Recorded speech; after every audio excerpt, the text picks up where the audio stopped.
Welcome to Confessions of a Stenographer, where we are focusing on all things steno and the state of our profession, the legal profession. Thanks for tuning in. I am your host, Shanice Day, founder of Steno in the City, founder of the podcast, and founder of this, Don't Start Over, we're going to keep this going, okay, and founder of the Steno Experience. We are live here in the expo at the 2001 annual NCRA convention, and I am here with Catherine Thomas. Catherine, how are you doing today? Little sleepy, stayed out last night with friends, getting caught up. Glad to be back and ready for Saturday of convention. Awesome, and that is what the convention is all about, getting with friends. Well, one of the reasons what the convention is all about, getting with friends and having a great time. So, certs, what certs do you have? Certs, see the RDR, Registered Deployment Reporter, and the CRC, Certified Real-Time Counselor, and I'm also Certified Shorthand Reporter in Illinois. Awesome. And so one thing about the convention, one thing that you always participate in are the speed contests, right? How do you think you did this year? This year I turned in all 3 legs. Yes. So I very, very rarely do that. So I'm kind of excited. I'm hoping I at least qualified on all 3. That's been one of my goals for a long time. Right. And so you guys, in a few hours, we will be attending the awards luncheon and we will find out exactly how Catherine did. I'm so excited for you guys. So another thing you did this year was the Guinness Challenge. And so wait, let's go back. You did the Guinness Challenge in 2013 in 2013 in Nashville. And so you did it this year. How was it? It was challenging, of course. It wouldn't be a Guinness Challenge if it weren't. I felt the dictation material was very fair. I kind of wish they had started at 400 and went down to 360, because what they did was they dictated 2 1-minute takes at 360, 370, 380, 390, and 400.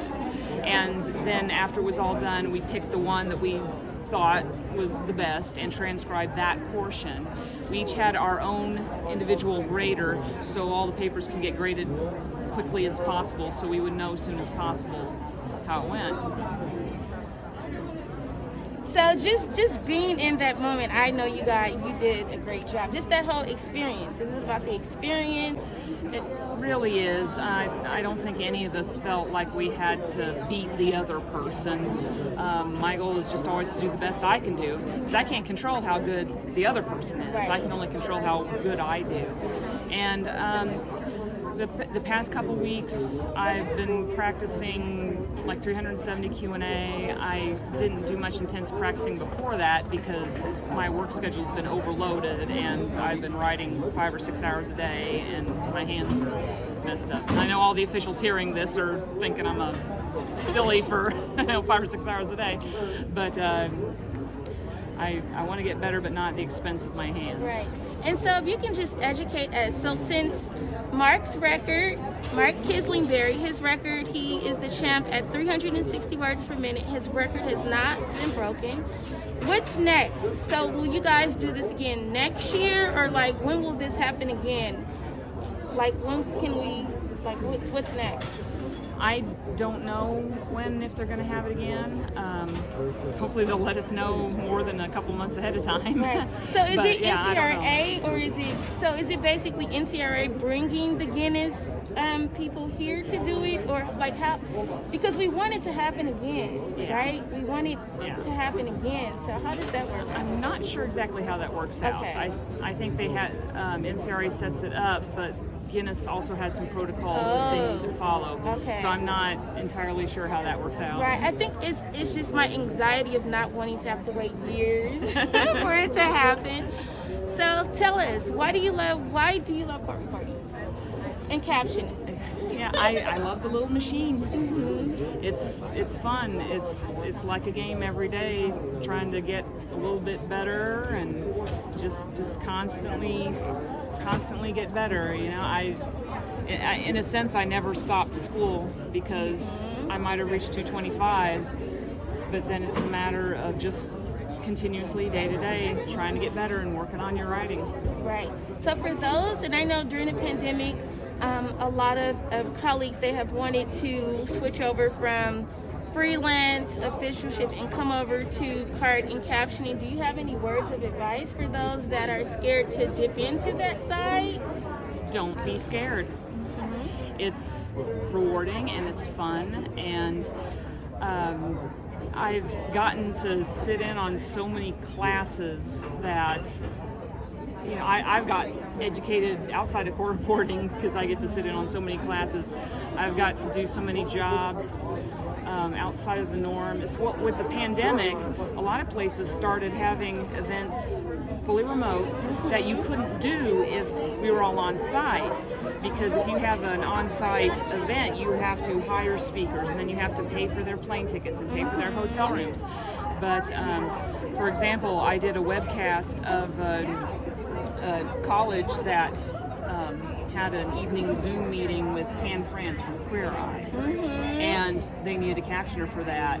And I came in and captioned and got to quote unquote meet him before the Zoom meeting was opened. And he's my favorite of the Queer Eye guys, so I was excited, and it was fun. And you know, that's a job that probably wouldn't have existed for me, or a gig, I should say, that wouldn't have existed for me were it not for the pandemic.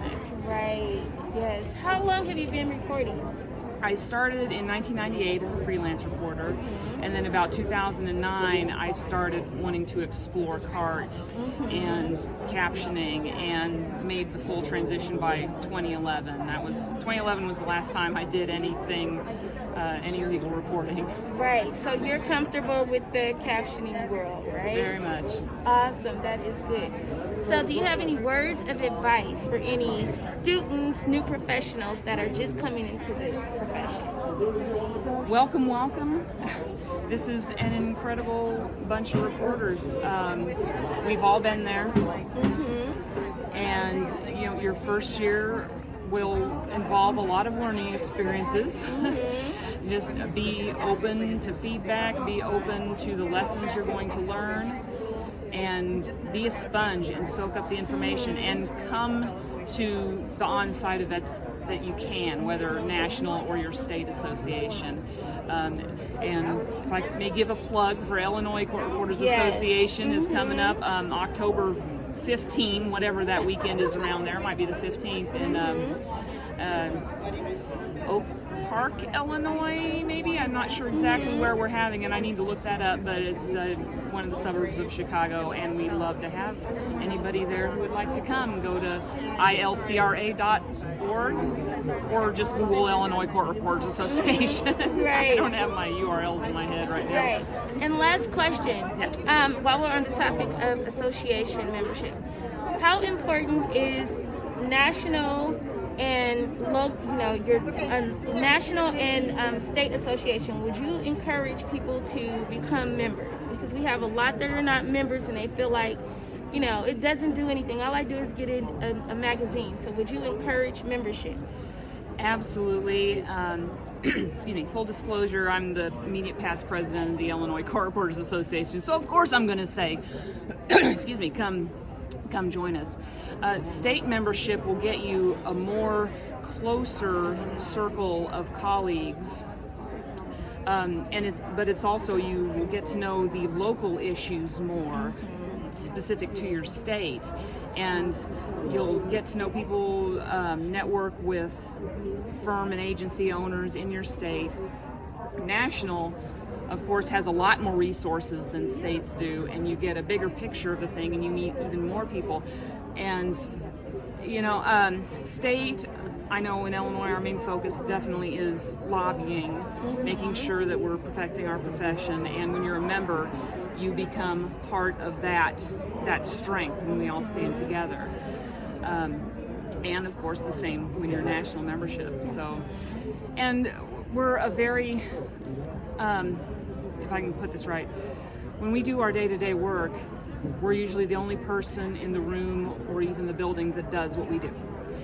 So membership in an association is critical for us to come together every once in a while and encourage each other and lift each other up.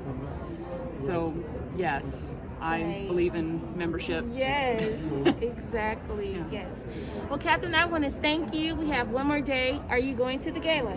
Absolutely. And are you ready for your song to come on? Well, we'll see. My song, Deanna Dean's not here today. I love you, Deanna, if you're listening to this. Okay, we're going to have fun tonight. Thank you so much for doing this, and I will talk to you later. Thank you, Catherine. You're welcome.